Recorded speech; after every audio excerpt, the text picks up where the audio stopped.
오늘 하나님 말씀 빌립보서 4장 4절부터 7절까지 말씀 같이 보겠습니다. 항상 주를 기뻐하라. 내가 다시 말하노니 기뻐하라. 너희의 절제를 모든 사람이 알게 하라. 주께서 가까이 계시느니라. 아무것도 염려하지 말고 오직 모든 일에서 기도와 간구로 너희가 요청할 것들을 감사와 더불어 하나님께 알리라. 그리하면 모든 이해를 뛰어넘는 하나님의 평강이 그리스도 예수님을 통해 너희 마음과 생각을 지키시리라. 아멘. 오늘 하나님 말씀 주제는 기도하는 삶이라는 주제로 말씀을 전하려고 합니다. 우리가 이제 이렇게 주일마다 지역교회에 이렇게 참여를 하고 있습니다. 그러면 이제 교회를 나오는 목적이 있죠. 목적이 교회를 왜 나왔습니까 오늘? 이렇게 이제 물어보면 우리가 교회를 나온 첫 번째 목적은 하나님 앞에 우리가 경배를 드리기 위해서 이제 교회를 나온 것입니다. 우리는 이제 구원받기 전에는 멸망의 길로 걸어가던 자들이었고 이제 언제 죽을지도 모르는 또 멸망의 길에서 또 죄인들과 살던 우리를 구원의 길로 인도해 주셨기 때문에 그 은혜를 생각하면 내가 예배를 바르게 드릴 수 있고 교회를 나오는 이유가 뚜렷해지는 것이죠. 그래서 우리는 하나님 앞에 감사한 마음, 또 내가 구원받고 나서 하나님이라는 존재가 유일하신 하나님이시고 창조주라는 것을 내가 인정하게 되니까 그 전지전능하신 하나님 앞에 내가 영광을 돌려드려야겠다라는 그 목적을 가지고 우리는 오늘 이 지역교회에 이제 참석을 한 것이죠. 또 우리가 지역교회에 나오게 되는 이 목적 중에 하나는 뭐냐면 하나님의 말씀을 듣고자 하는 것이죠. 물론 요즘 같은 경우는 인터넷으로도 하나님의 말씀을 들을 수 있습니다. 그러나 우리가 이렇게 대면하고 또 그 말씀을 그 사람에게 맞게끔 가르치고 또 그 말씀을 듣는 것, 그걸 통해서 성도가 양육되어지기 때문에 이게 우리가 교회에 모이는 이유 중에 하나죠. 그래서 지역교회에 맡겨진 사명이라는 것은 성도들을 말씀으로 잘 양육해서 단순히 살이 찌도록 양육하는 개념이 아니고 그들이 자라서 군사가 되도록 양육하는 것입니다. 또 우리가 교회에 모이는 세 번째 또 하나의 목적은 성도들을 이렇게 세워주기 위함인 거죠. 혼자서 집에서 예배드리는 사람들 치고 영적으로 강건한 사람은 한 명도 없습니다. 갈 교회가 없어서 집에서 인터넷으로 설교 듣는다라는 사람이 있지만 그런 사람들 치고 육신이 다듬어진 사람은 거의 없고 또 영적으로 흔들리지 않고 신앙생활을 하는 사람도 사실 거의 없습니다. 한 사람이 구원받고 나면 스스로 자연스럽게 이렇게 세워져 가고 성장해 가는 게 아니기 때문에 그렇습니다. 우리는 이렇게 만나서 연약한 사람을 세워주고 또 내가 지식이 있고 신앙생활을 오래 했을지라도 또 많은 사람들을 통해서 나를 다듬고 또 내가 그 사람을 통해 배우게 되는 것이거든요. 그래서 이러한 우리의 목적들을 가지고 목적이 있기 때문에 이 교회에 우리는 모이는 것입니다. 그래서 하나님께서 이 교회를 세우신 이유는 주님이 다시 우리를 부르시는 그날까지 우리가 우리에게 그걸 하라고 맡겨놓은 사명이라는 것. 그래서 지역교회가 그걸 안 하면 그건 교회로서의 존재 의미가 없는 것이고 또 우리가 그런 지역교회에 모이지 않는다면 신앙생활을 헛되게 하고 있는 거라는 거죠. 그렇다면 이제 어떤 사람에게 우리가 이제 복음을 전하잖아요. 또 내가 예를 들어서 처음 예수님을 믿었다. 그러면 구원받고 나서 그 사람이 제일 먼저 해야 될 일이 뭐냐라고 우리가 그 사람이 묻거나 우리가 또 가르친다면 우리는 그렇게 말을 해야 됩니다. 당신을 구원하신 하나님을 경배하라, 찬양하고 그분께 영광을 돌려드리라, 이렇게 말을 우리는 해야 된다는 거죠. 그리고 구원받은 그리스도인들이 이제 예배를 드리는 것으로 시작을 하지만 또 그가 해야 될 일이 있습니다. 이건 명령인데 또 이것은 자기 자신을 위해서도 반드시 해야 될 일이 있습니다. 그게 뭐냐면 말씀을 읽고 배우는 것이고 또 하나는 이제 기도하는 것입니다. 그래서 예배만 드린다고 그리스도인의 삶이 끝나는 것이 아니고 말씀을 듣고 읽는 것과 기도하는 것을 같이 이렇게 되는 것이 이제 구원받았으면 당연히 해야 될 일이라는 겁니다. 그 중에서도 오늘은 이제 기도에 대해서 말씀을 이제 전하려고 하는데, 그리스도인이 모이는 지역교회나 또 그리스도인 몇 사람들이 이렇게 모이는 모임이 있잖아요. 뭐 장년부 모임이든 뭐 청년부 모임이든 또 아니면 교제를 통해서 만나는 모임이든 또 그리스도인들의 가정, 그 가정이 다 구원받았다면 그 가정이 하나의 또 작은 모임이 이제 되겠죠. 또 개인의 삶 속에서 이때마다 빠질 수 없는 것이 뭐냐면 사실 기도입니다.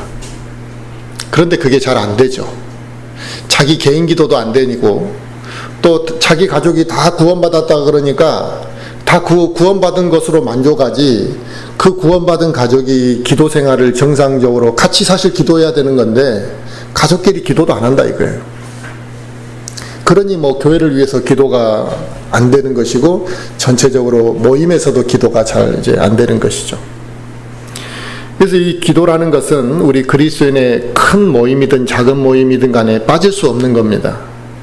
그래서 이 기도를 우리 그리스도인들에게 호흡이다 이렇게 가르치고 있죠. 그러니까 기도를 안 하면 영적인 이 숨을 쉴 수가 없다라는 것입니다. 사람이 숨을 쉬지 않고 어떻게 살아갈 수 있겠습니까? 그런데 그리스도인들은 기도를 하지 않고 살아갈 수 있다라는 거예요. 이게 말이 안 맞다 이 말이죠. 우리가 기도를 하지 않게 되면 영적으로 우리는 죽은 상태가 되게 됩니다. 그래서 영적으로 죽은 상태로 이렇게 돌아가는 것 같은, 영적으로 죽은 건 아니지만 영적으로 죽어있는 상태와 같아서, 그 영적으로 죽어있는 상태라는 것은 구원받기 전에 우리가 영적으로 죽어 있었잖아요. 그 상태로 돌아간다 이 말이에요. 그래서 기도를 하지 않는 그리스도인들은 육신적인 생활과 육신적인 사고와 육신적인 그런 상태로 돌아가서 그렇게 살아간다는 것이죠. 기도는 우리 신앙생활에 매우 중요한 역할을 하고 중요한 도구이지만 많은 그리스도인들이 이 기도의 중요성을 잘 모르고 있고, 또 입으로는 뭐 기도해야 됩니다라고 이야기하지만 그 기도의 중요성을 알았다면 그렇게 기도를 망각하고 기도 생활을 안 하지는 않았겠죠. 기도를 정상적으로 하지 않고 살아가기 때문에 결국 기도를 중요성을 모르기 때문에 기도 생활을 이제 정상적으로 안 하고 살아가는데, 이 기도 생활을 굉장히 의외로 많은 그리스도인들이 소홀히 하고 살아간다는 것입니다. 병원에 우리가 가면 누워있는 환자들 중에서도 산소호흡기를 의지해서 살아가는 사람이 있습니다. 스스로 밥을 먹을 수도 없는 사람, 또 아무것도 행동하지 못하는, 말할 수도 없고 걸을 수도 없는, 오직 호흡기 하나만을 의지해서 살아가는 사람을 우리는 그 사람을 식물인간이라 이렇게 이제 표현해서 부릅니다. 식물인간은 누구를 알아보거나 누구와 소통하거나 아무것도 할 수 없는 그런 사람이죠. 그래서 산소 호흡을 하는 것조차도 스스로 하지를 못하니까 산소 호흡기를 통해서 호흡할 수 있도록 강제로 그에게 이제 산소를 밀어넣는 거잖아요. 그런데 이 산소 호흡기를 그 사람에게서 떼어내면 그 사람은 이제 정상적으로 살아갈 수가 없는 것이죠. 그런데 이처럼 스스로 아무것도 할 수 없는 사람, 이런 모습, 이렇게 살아가는 사람의 모습하고 기도를 하지 않고 살아가는 그리스도인의 영적 상태와 매우 비슷한 부분들이 있다 이 말이죠. 기도 생활을 정상적으로 이어가지 못하는 그리스도인들은 많은 영적인 문제를 안고 살아가는 겁니다. 그런데 그 문제가 그 외부로 돌출되거나 드러나지 않기 때문에 자기는 지금 평안한 줄 알고 영적으로 큰 문제가 없는 줄 알고 이제 살아가는 거죠. 근데 자기는 사실 심각한 상태에 있는 건데도 모르는 거죠.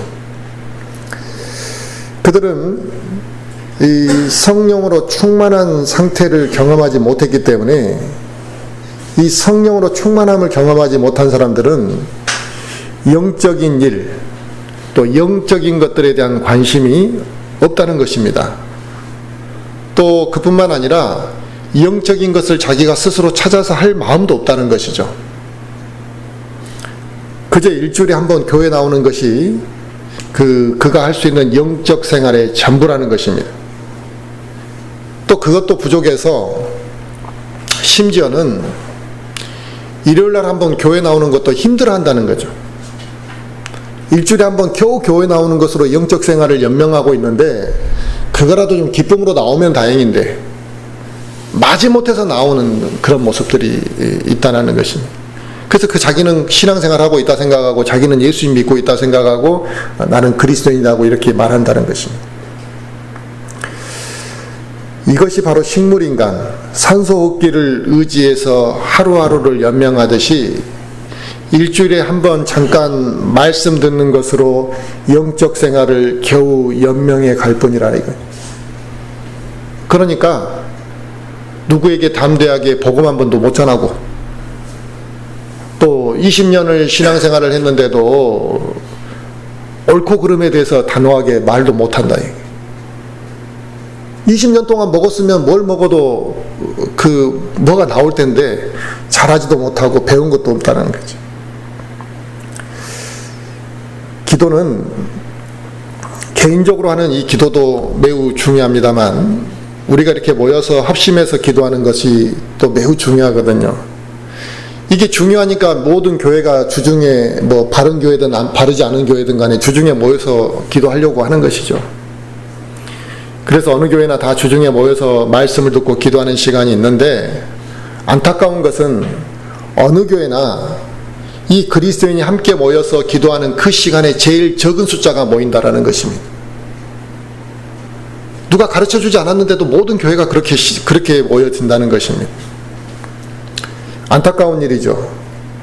바로 이것은 교회 안에 많은 성도들이 바른 기도 생활을 못하고 있다는 것을 보여주는 것이고 기도의 중요성을 그들이 모르고 살아간다는 것을 반증하는 거죠. 분명히 기도 생활은 우리 그리스도인의 영적인 삶의 핵심이라는 거죠. 그러니까 기도를 빼놓고는 우리의 신앙을 이야기할 수가 없다라 이거죠. 그리스도인의 이 신앙생활과 교회를 말할 때 기도를 빼놓고 말할 수 없는 것입니다. 그렇기 때문에 그리스도인들에게 기도 생활은 정상적으로 이 기도 생활이 이루어져야 되고 또 기도를 바르게 하는 것이 매우 중요하다 이거죠. 하나님께서 받지 않으시는 그런 헛된 기도를 우리가 막 계속하고 있고 또 남을 의식해서 형식적으로 그냥 아무 말이나 그냥 해버리고 또 가식적으로 내가 오래 막 길게 기도하려고 막 하고 이런 것이 뭔 의미가 있겠냐 이거죠.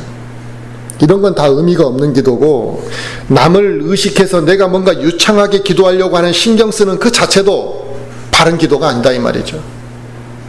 성령님께서 나에게 무엇을 말씀하시고 나에게 무엇을 기도하도록 가르쳐 주시는가 이걸 느끼고 듣는 것이 매우 중요한 겁니다.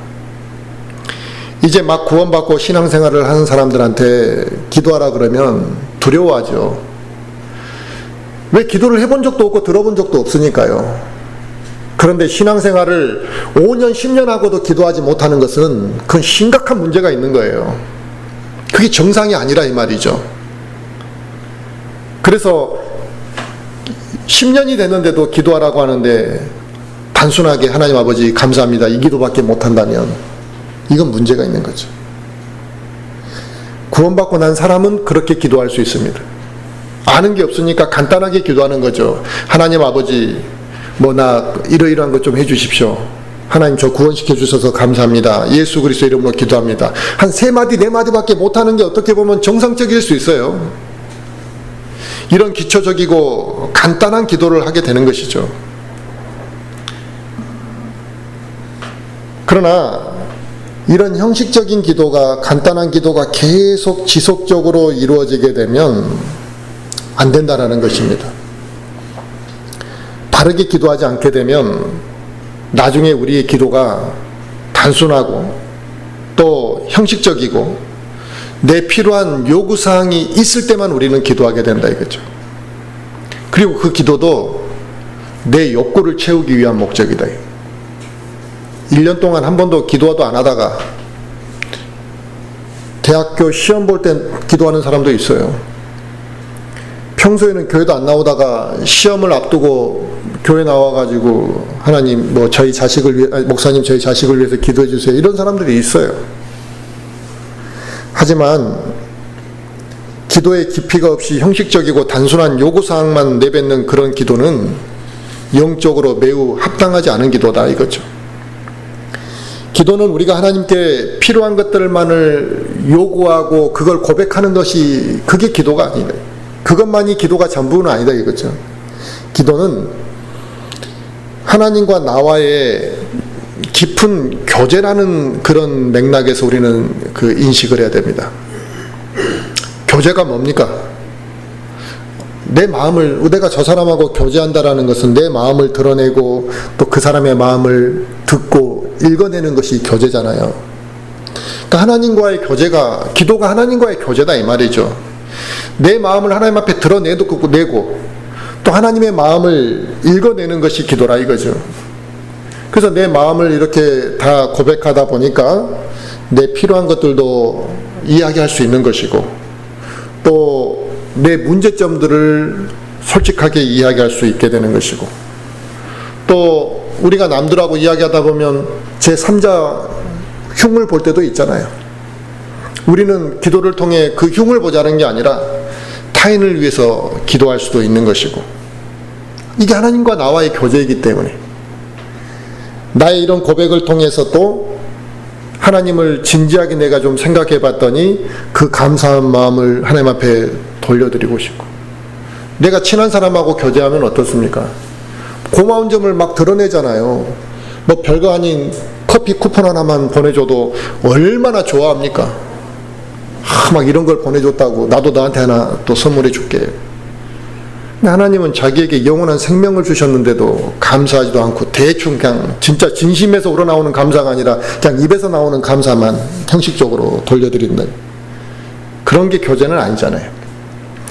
하나님의 위대하심을 고백하는 그 시간이 우리는 이제 기도가 돼야 된다 이거죠. 베드로전서 5장 7절을 한번 같이 한번 찾아보겠습니다. 베드로전서 5장 7절.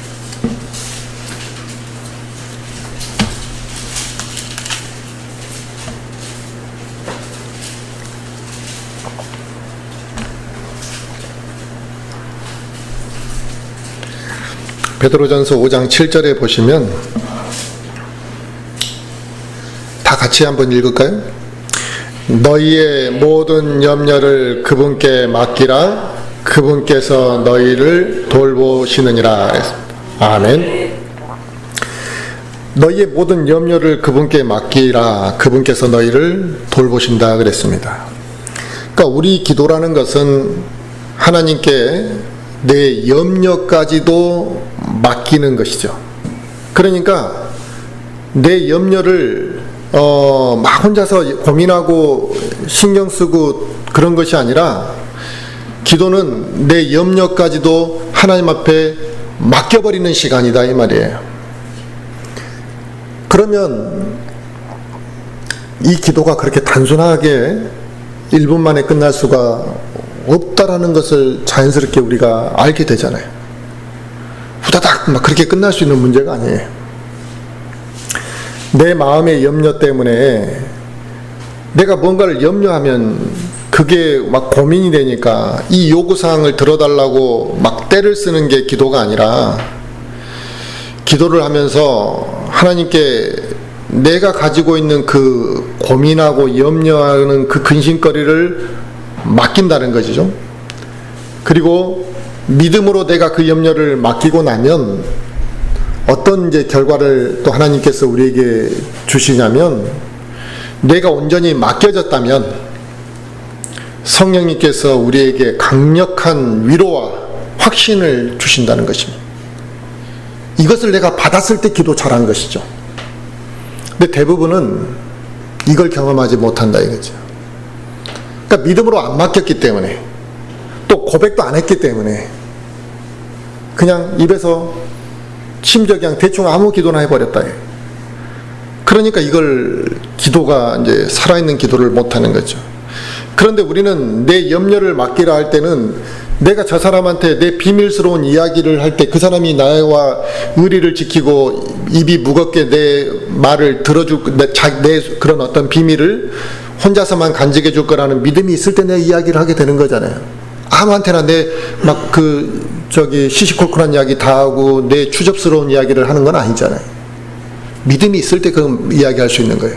그리고 내 고민거리를 그 사람한테 이야기했을 때 내 마음이 좀 편해지는 거예요.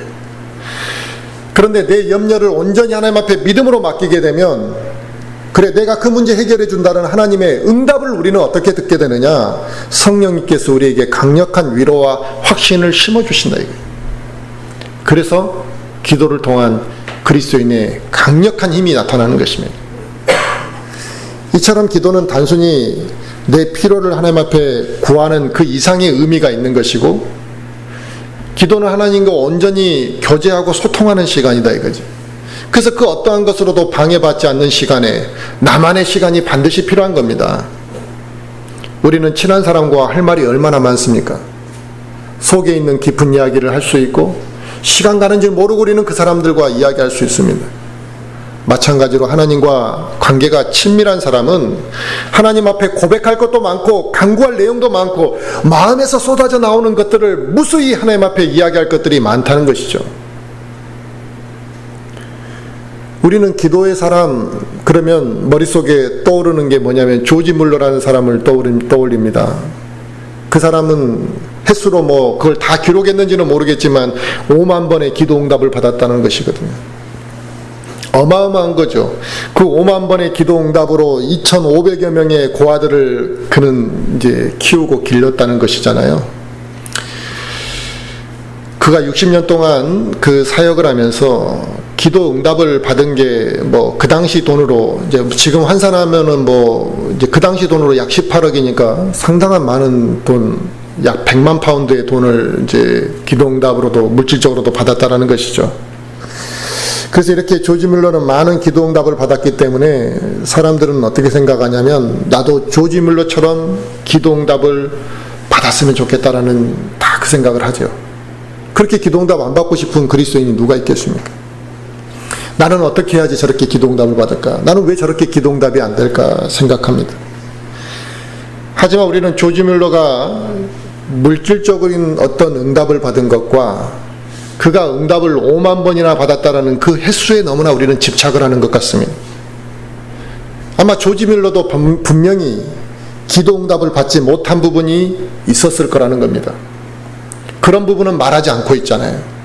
오직 그가 기도 응답을 받은 부분만 이야기를 하고 있다 보니까 너무나 한쪽으로 치우친 시각으로 기도라는 것을 가르치고 기도의 자세를 왜곡되게 가르치는 부분이 있습니다.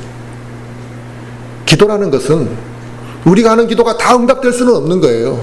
하나님께서 그 기도가 잘못됐기 때문에 응답해 주시지 않은 것도 기도 응답이란 말이에요.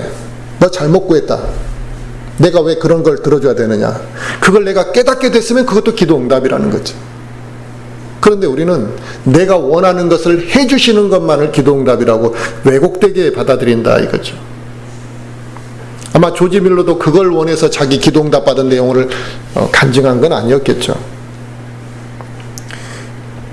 조지 뮬러가 이렇게 그 기도의 힘과 능력이 발휘되는 것은 영적 생활에서부터 그는 달랐습니다. 단순히 그가 기도를 막 길게 하거나 유창하게 해서 기도 응답을 받은 게 아니라 그는 성경을 200번 읽었다는 거거든요. 죽을 때까지 성경 한 번도 안 읽어보고 죽은 그리스도인들이 아마 다수일 거예요. 성경에 여러 가지 우리가 알려고 하면 알아야 될 것들도 많고, 특히 젊은 청년들 중에 성경 순서도 외우기 싫어하고 귀찮아하는 청년들도 있고 관심 없는 청년들이 있거든요. 그런 사람하고 조지 뮬러하고 이게 비교가 될 문제냐 이거죠. 그런데 정확한 건 확인이 안 됐지만 그 200번 하나님의 말씀을 묵상할 때 100번은 무릎을 꿇고 읽었다는 거거든요. 대단하지 않습니까? 과연 우리는 하나님의 말씀을 어떻게 받아들이고 있고, 심지어 지금처럼 하나님 섬기기가 좋은 때가 어디냐. 편안한 의자에 앉아서 좋은 어떤 환경에서 에어컨 틀어지고 겨울에는 히터 틀어주는데 거기서 딱 졸기 좋은 시간이다 이게. 그 말씀을 듣고 감동을 받아야 되는데 그 말씀을 들을 때마다 졸기 딱 좋은 시간이 돼버렸다. 그런 사람이 뭔 기도응답을 그런 사람이 하나님으로부터 뭔 기도응답을 받겠냐 이거예요. 말씀을 들을 때마다 딴 생각이 나고 있고 그냥 어쩌다 한두 마디만 머릿속에 기억하는 그 사람들, 교회를 나감과 동시에 오늘 뭔 말씀을 들었는지도 이해하지 못하고 잊어버리고 살아가는 그 사람이 무슨 기도응답을 받기를 원하냐 이거죠. 이 조지 뮬러가 하나님의 말씀을 얼마나 사랑하고 그 말씀을 얼마나 귀하게 받아들였으면 200번 중에 100번을 무릎을 꿇고 하나님의 말씀을 묵상했겠냐 이거죠. 조지 뮬러의 기도의 응답은 이런 영적 생활과 말씀을 통해 하나님의 뜻을 깨닫고 그분의 마음을 살피는 데서부터 출발했다라는 그것을 핵심으로 우리는 받아들여야 되는 거죠. 그런데 우리는 하나님을 사랑한다고 말하고 하나님께 영광을 돌려드린다고 말하면서도 기도하지 않고 살아가잖아요. 하나님을 사랑하고 하나님께 영광을 돌려드린다고 말하면서도 하나님과의 교제가 단절된 상태에서 우리는 살아가고 있다 이겁니다. 또 어떤 교인들은 기도를 한다는 게 잘못 기도하는 경우들도 많고 어이없는 기도 제목들을 기도하는 경우들도 있습니다. 지금도 아마 복권에 당첨되게 기도해달라고 하는 일반 교회 성도들이 있을 거라는 거죠. 방언하게 해달라고 기도하는 사람도 있다는 거죠. 금식하며 산에 가서 소나무를 붙잡고 뭘 하나님 앞에 요구하고 간절히 기도하는 사람들도 있습니다. 근데 그게 영적인 게 아니라 육신적인 것, 자기 만족을 위해서 그렇게 금식을 해가면서 기도한다 이거죠. 많은 교회가 수요 기도에만 하는 게 아니라 철야 기도에도 하고 새벽 기도에도 하고 그러죠. 기도하기 전에 박수를 치고 찬양 송가를 뜨겁게 부른다. 심지어 그것도 부족하면 북을 치고 드럼을 쳐가면서 어떻게든 감정을 북돋아 놓는다는 거예요. 그래서 그렇게 흥분된 상태에서 통성으로 기도하면 그게 간절히 기도하는 것처럼 그들은 느낀다는 것이죠. 그렇게 구하는 것이 간절한 기도고 그렇게 더 큰 소리로 무엇인가 구할 때 빠르게 기도응답을 받는 것처럼 생각하는 사람들이 있다는 것이죠. 물론 그런 열정적으로 기도하는 것이 잘못됐다 이런 뜻은 아닙니다. 아멘도 부끄러워서 못하는 사람보다는 그런 사람이 나을 수도 있죠. 기도를 하고도 소리내서 아멘이라고 답변하지 못하는 청년들이 있다는 거예요. 뭐가 그렇게 부끄럽냐 이게 기도를 듣고 아멘이라고 호응하는 게. 반응이 약하다 이거. 그렇게 부끄러워하는 사람보다는 뜨겁게 기도하고 통성으로 기도하는 사람이 나을 수는 있지만 그렇게 뜨겁게 기도하는 것이, 그렇게 통성으로 기도하는 것이 뜨거운 기도라고 생각하는 것은 잘못된 거다.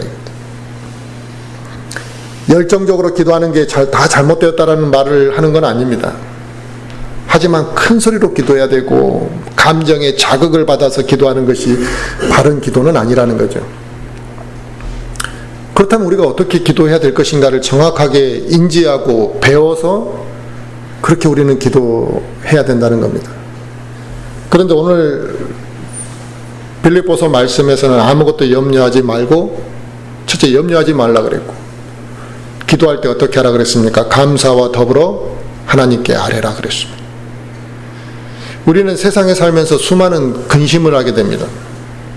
많은 것들을 보고 생각을 하기 때문에 이제 근심거리들이 우리에게 나타나는 거죠.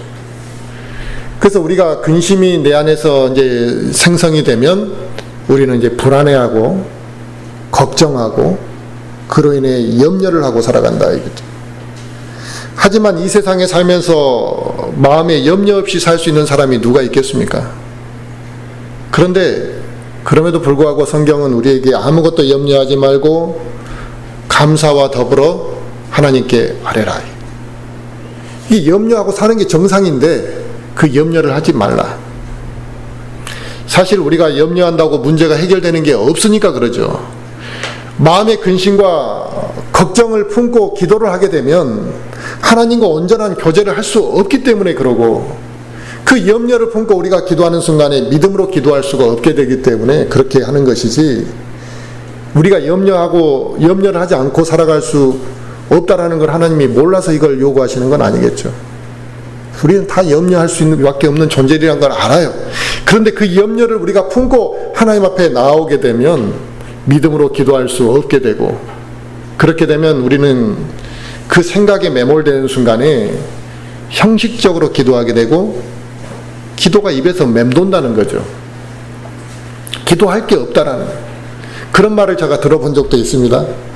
기도할 게 별로 없다고. 근데 그 기도할 게 그렇게 없는 사람이 근심은 엄청 많이 하고 다니는, 그 사람에게 아마 불필요한 근심거리가 너무 많고 잡념이 많으면 기도할 게 없을 수 있겠죠. 그런데도 우리는 나에게 있는 이 근심과 걱정을 주님께 맡기지 못하고 그 근심과 염려를 내 마음에 품고 살아가기 때문에 우리가 한숨을 이제 내쉬고 괴로운 시간을 이제 보내게 되는 경우들이 많이 있죠. 마태복음 6장을 우리가 또 한번 찾아보면 주님께서 우리에게 이제 그런 부분을 말씀하신 부분이 있습니다. 마태복음 6장 27절을 한번 보겠습니다.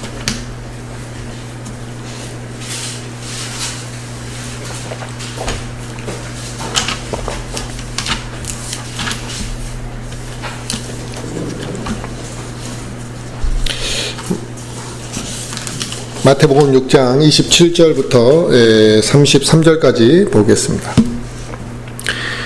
너희 중에 누가 염려함으로 자기 키에 1규빗을 더할 수 있겠느냐? 또 너희가 어찌하여 옷을 위해 염려하느냐? 들의 백합들이 어떻게 자라는지 깊이 생각해 보라. 그것들은 수고도 아니하고 길쌈도 아니하느니라. 그러나 내가 너희에게 이르노니 자기의 모든 영광 중에 있던 솔로몬도 이것들 중에 하나같이 차려입지 못하였느니라. 그러므로 오늘 있다가 내일 아궁이에 던져질 들풀도 하나님께서 이렇게 입히시거든. 오 너희 믿음이 적은 자들아, 하물며 너희는 더 잘 입히지 아니하시겠느냐. 그러므로 염려하여 이르기를 우리가 무엇을 먹을까, 혹은 우리가 무엇을 마실까, 혹은 우리가 무엇을 입을까 하지 말라. 이 모든 것은 이방인들이 구하나니 너희 하늘 아버지께서는 이 모든 것이 너희에게 필요한 줄 아시느니라. 오직 너희는 첫째로 하나님의 왕국과 그분의 의를 구하라. 그리하면 모든 것을 너희에게 더하시리라. 아멘. 염려하고 근심하는 것은 우리에게 해결책이 아니라 고통을 우리에게 더 안겨주는 것입니다. 그러나 우리가 주님께 맡기고 기도하게 되면 성령님께서 이 염려를 이겨낼 수 있는 평강을 우리에게 주신다라는 것입니다. 그래서 염려하지 말고 감사함으로 기도하라고 우리에게 당부하고 있는 겁니다. 오직 우리가 염려할 일은 무엇에 대해서 염려해야 되냐면 하나님의 일을 위해서만 염려하라 이거죠. 이 세상의 모든 것들은 다 언젠가는 사라져버릴 것이기 때문에 세상 일로는 염려하지 말라는 것입니다. 근데 우리는 거꾸로 하고 있죠. 하나님의 일에 대해서는 염려하지 않고 세상 일에 대해서만 염려한다. 그러니까 하나님의 일에 대해서 염려한다는 건 뭐냐면 내가 복음을 전한 저 사람이 빨리 구원받아야 될 텐데 이런 염려들 있잖아요. 내가 기도하고 있는 그 사람이 정말 구원받기를 바라는 마음, 또 우리 교회를 위한 간절한 마음, 이런 것들이 염려란 말이죠. 이런 염려는 해도 괜찮다 이거예요. 하나님의 일에 대해서는 나와 아무런 우리가 관련이 없는 것처럼 생각하고 우리가 무관심하기 때문에 오히려 하나님의 일에 대해서는 염려하지 않고 세상 일은 매일 매 순간마다 우리가 염려한다는 거예요. 심지어 정말 사사로운 것 하나까지도 우리는 고민하고 염려하고 살아가죠. 오늘 입을 옷 하나도 우리는 염려한다. 사실 그 염려거리도 아닌데 뭐 드라이가 좀 잘못돼도 그것도 염려하고 기분 나빠한다. 나의 이런 육신적인 모습들을 우리는 먼저 내려놓고 성령님의 우리가 도우심으로 기도하는 자세로 바뀌어야만 한다는 것입니다. 우리가 모든 염려를 주께 맡기고 기도하게 되면 성령님께서 우리에게는 그 하나님의 평강을 주신다는 거거든요. 이제 뒤바뀌어진 거죠. 내 염려를 맡겼기 때문에 하나님이 나에게 평강을 주신 것이고, 그 평강을 우리가 얻게 되면 세상에서 담대함을 얻게 되는 것, 담대함을 가지고 살아가게 되는 것입니다. 그래서 그리스도인이 자신감이 없고 담대하지 못하는 것은 그가 기도를 통해서 하나님으로부터 그 평강을 누리거나 받지 못했다는 거죠. 이 평강은 태풍과 같은 비바람이 몰아칠지라도 요동치지 않는 그 상태가 평강입니다. 그런데 오늘 조금만 힘든 일이 있으면 푹 다운이 돼가지고 그냥 교회도 안 나오고 뭣도 안 하고 아무것도 못하는, 영적 생활에는 뭐 말할 것도 없고 그냥 자기 세상에 먹고 사는 데까지도 영향을 받는 사람들이 있잖아요. 또 조금만 좋으면은 뭐 교회 나오고, 그리고 뭐 조금만 뭐 이유가, 그러니까 교회를 못 나오는 그런 사유들을 보면 거의 90%는 사실 사유의 거리에 끼지도 않는 것들이거든요. 그래서 하지만 하나님으로부터 우리가 평강을 받게 되면 세상의 그 태풍 같은, 비바람이 몰아치는 것 같은 그러한 일이 우리에게 발생할지라도 요동치지 않는 상태를 우리가 얻게 되는 것입니다. 우리의 삶은 항상 불완전하지만 우리가 하나님께 기도할 때 전지전능하시고 그 완전하신 그 하나님을 우리가 붙들고 기도하기 때문에 우리는 기도 가운데서 평강을 누릴 수 있다, 이 말입니다. 그래서 기도는 어느 순간 어떤 장소에도 우리에게 강력한 힘을 주는 그 도구입니다. 그러므로 기도하는 그리스도인은 하나님께서 나와 함께 하신다는 그런 확신을 당연히 가지고 살아갈 수밖에 없잖아요. 기도를 통해 그런 걸 느끼고 경험하게 되니까요. 그래서 담대할 수밖에 없다, 이 말이죠. 수많은 믿음의 선배들이 보면 그들이 담대했잖아요. 그들이 담대할 수 있었던 건 뭐냐면 타고난 성향이 그렇게 배짱이 좋았던 것이 아니라 기도의 힘으로부터 나온 것이다, 이 말이죠. 그래서 우리가 다른 사람에게 복음을 전할 때도 기도를 하는 이유가 뭐냐? 하나님으로부터 힘을 얻고 우리가 담대함으로 나아가기 위함이라는 것입니다. 우리가 힘들 때 기도하는 이유가 무엇입니까? 하나님께서 반드시 도와주실 것이라는 확신을 가지고 우리가 믿음으로 기도하는 것입니다. 하나님께서 또 우리가 도와주실지 하나님께서 혹시 모르기 때문에 우리가 기도하는 거, 도와주실까 말까 그런 의심을 가지고 기도하는 건 아니다, 이거죠. 또 고난 가운데 있을 때 우리가 기도하는 이유가 뭐냐, 이거죠. 하나님이 나와 함께 하실 것이라는 그 믿음을 가지고 그분이 나를 도와주시고 평강을 주실 것이라는 것을 믿기 때문에 우리가 기도하는 것입니다. 이처럼 기도하는 그리스도인은 그의 삶 가운데서 하나님의 평강을 누리게 되고 그로 인해 담대함도 가질 수 있게 된다는 것입니다. 그래서 하나님 앞에 무릎을 꿇고 기도하는 것이 우리가 힘을 얻는 원천이 되는 것이기 때문에 깨어있는 그리스도인들, 기도의 힘을 아는 그리스도인은 이 기도를 하라고 강요해서 기도하는 것이 아니라 이 기도를 게을리할 수 없는 것이다, 이 말이죠. 그리고 성령님께서는 기도를 통해 우리가 하나님의 뜻을 발견할 수 있도록 해주시고 계십니다. 그래서 우리가 무슨 일을 하기 전에 기도를 하는 것이 바로 그와 같은 거죠. 이게 하나님의 뜻에 합당한 것인지 알기 위한 거다, 이거죠. 그래서 기도를 해보았더니 하나님의 뜻이 아니라고 한다면 나의 뜻대로 하지 않도록 성령님께 우리는 기도하는, 도움을 요구하는 거죠. 내 뜻은 지금 막 그 육신의 열망을 이루고 싶어 하는데 그게 하나님의 뜻이 아니라는 걸 내가 알고 나서 기도한다는 거죠. 성령님께서 나의 욕망을 눌러주시라고, 나의 욕심을 내려놓고 나의 자아를 죽일 수 있게 해달라고 기도하는 것이죠. 얼마나 중요한 기도입니까? 그런데 사람들은 그런 기도 안 합니다. 자기 자식이 공부를 좀 잘하니까 의대 보내야 되겠다라는 욕망이 자기 안에 생기게 돼서 어려서부터 학원 보내고 열심히 교육을 시켜서 의대를 보낸다. 설령 의대를 보내기 전까지도 이 아이가 의대 갔으면 좋겠다. 그게 하나님이 주시는 겁니까? 아니면 자기 욕망입니까? 하나님이 우리 아이를 의대에 보내는 것이 하나님의 뜻인지, 하나님이 주신 자식을 어떻게 키워야지 하나님께서 원하시는 길로 보내는 것인지 그렇게 기도하는 그리스도인이 몇 명이나 있겠습니까? 아마 1000명 중에 1명도 없을 겁니다. 다 자기들 욕망대로 해놓고 우리 아이 의대 가게 해달라고 기도하는 것이. 근데 하나님이 그거 아닌 것 같다, 너희 아들 목사나 시켜라.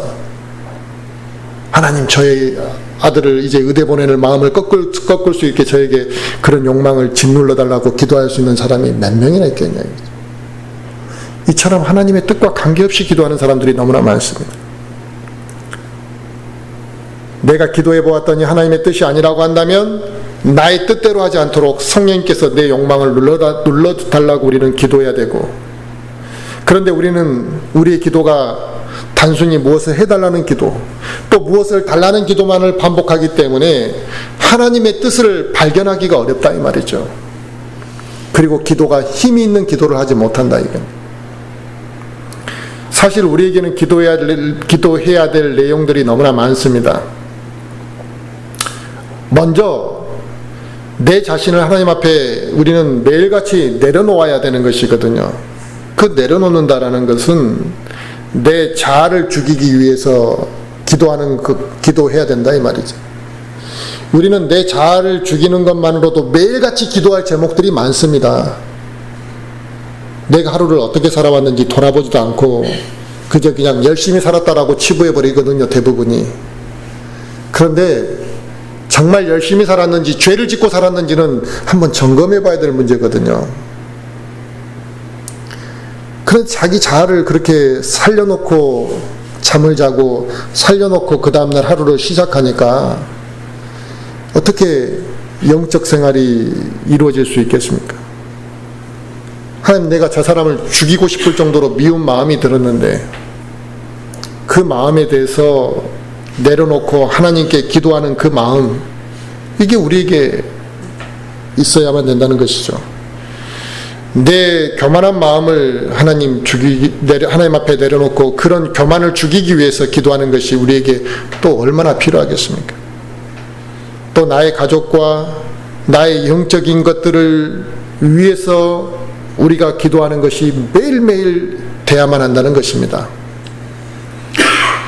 그래서 데살로니가전서 5장 16절에서는 항상 기뻐하라, 쉬지 말고 기도하라, 모든 일에 감사하라 그랬습니다. 그래서 항상 기뻐하라는 건 이해가 되는데 쉬지 말고 기도하라는 것은 이게 과연 이게 가능한 이야기냐고 묻는 사람이 있더라고요. 쉬지 말고 기도하라는 게 세상 일도 하지 말고 24시간 기도하라는 뜻은 아니잖아요. 기도의 이 흐름이 끊어지지 않게 하라는 거죠. 항상 기뻐하라는 것이 24시간 바보처럼 정신 나간 사람처럼 웃고 살라는 뜻은 아니잖아요. 그의 표정에 평강이 넘치고 만족하고 기뻐하는 마음이 계속 유지되도록 하라 이 뜻 아니겠습니까? 오늘 컨디션이 안 좋아서 오늘 기도하는 것 하루 쉬었다. 내일은 잊어버려서 기도 못했다. 또 다음날은 좀 바빠서 기도 못했다. 이게 기도를 안 하는 사유가 될 수 있냐 이거죠. 근데 의외로 유치하고 믿음이 없고 수준이 낮은 그리스도인들의 그 기도의 변명이 다 이런 겁니다.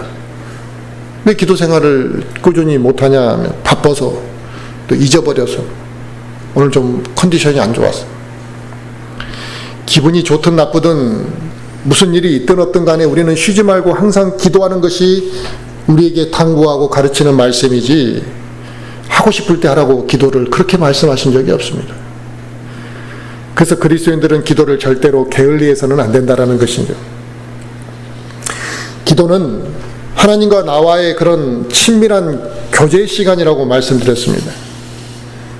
우리가 친한 사람과 교제를 하면 속에 있는 이야기들을 다 내놓고 또 상대방의 이야기도 우리가 다 들어줍니다. 그래야지 교제가 이어지는 거잖아요. 하나님과 나와의 기도 역시 내 은밀한 것까지 다 열어놓고 하나님과 교제하는 것이죠. 형제 자매들과 우리가 좋은 교제를 하고 나면 위로를 얻잖아요. 그 사람과 교제하고 나면 위로를 얻는단 말이죠.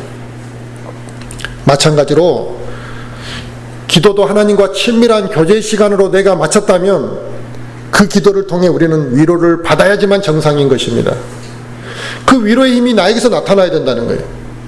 그런데 기도를 하고 나서도 그냥 밋밋해, 기분이, 느낌도. 이건 우리가 뭔가 기도를 잘못한 거죠. 또 우리가 살면서 슬플 때도 있고 또 억울할 때도 있고 외로울 때도 있고, 그럴 때마다 내 이 마음을 누가 다 알아주는 건 아니잖아요. 위로받을 것도 없고 또 내가 내 마음을 알아줄 것도 없을 때 우리가 하나님을 통해서 우리가 위로받을 수가 있는 것입니다. 그래서 우리는 기도를 통해 위로받으려고 해야 되는데, 그리스도인이 그런 기도를 게을리하게 되면 어떻게 되겠습니까? 하나님을 통해서 위로를 받으려고 하는 게 아니라 세상에서 위로를 받으려고 하는 현상이 나타나고, 그래서 그의 눈과 시각이 세상으로 돌아가게 되는 것이죠.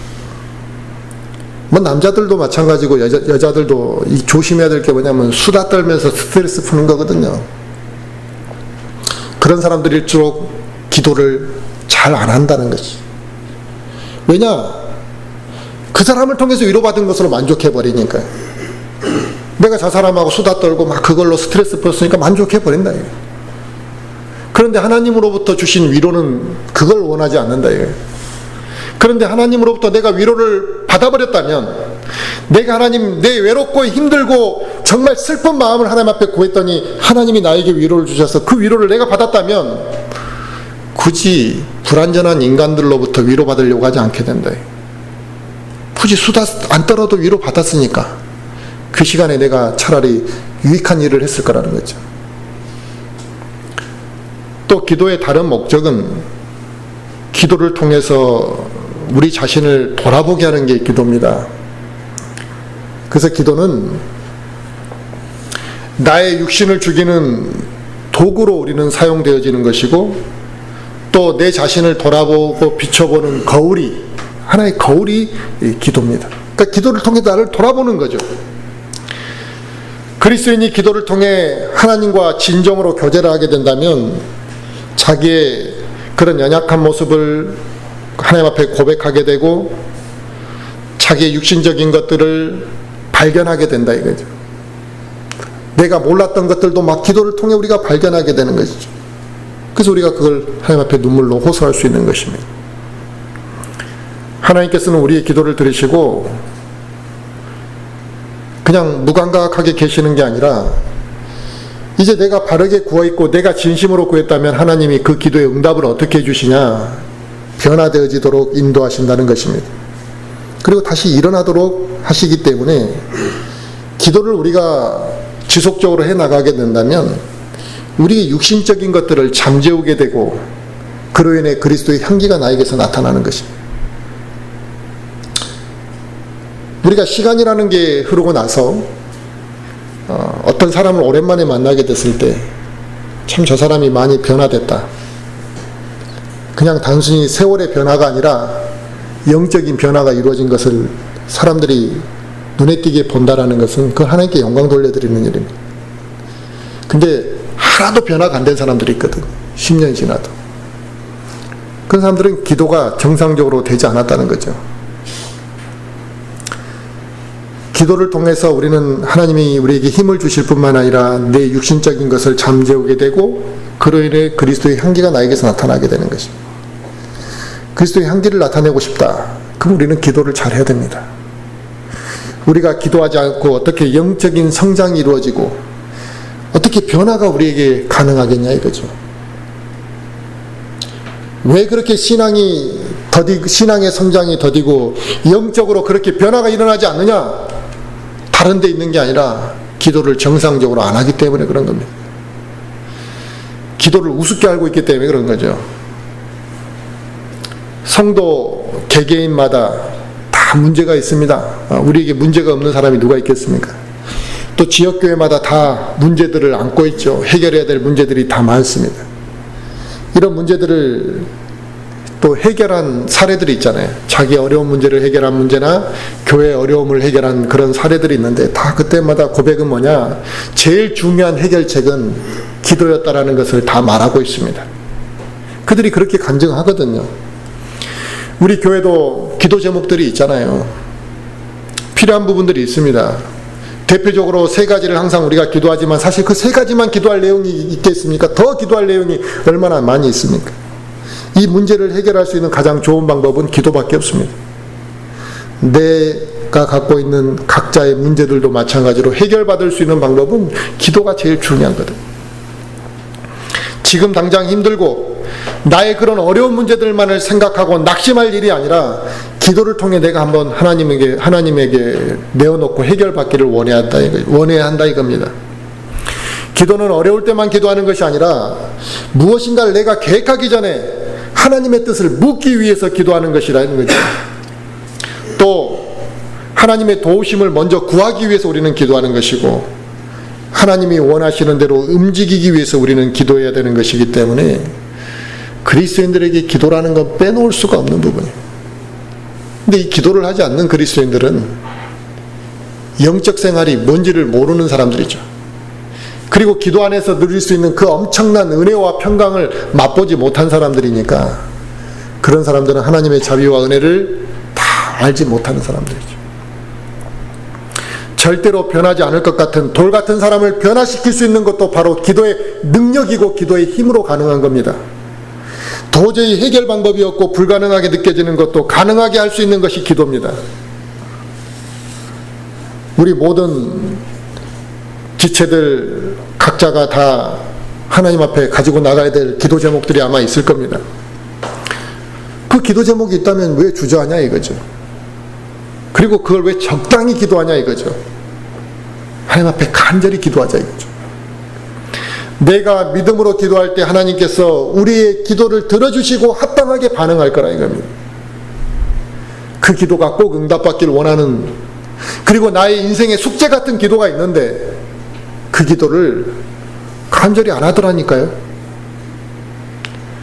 왜 하나님의 말씀을 듣고 이 바른 말씀으로 양육이 되는데도, 그 양육을 시켜주는데도, 이 바른 말씀을 듣고 바른 말씀으로 양육을 시켜주는데도 영적으로 오히려 메말라가고 영적으로 공고해지는 이유가 왜 그럴까요? 이상하지 않습니까? 바른 말씀을 듣고 바른 말씀으로 양육해 주는데 영적으로 메말라간다 이거예요.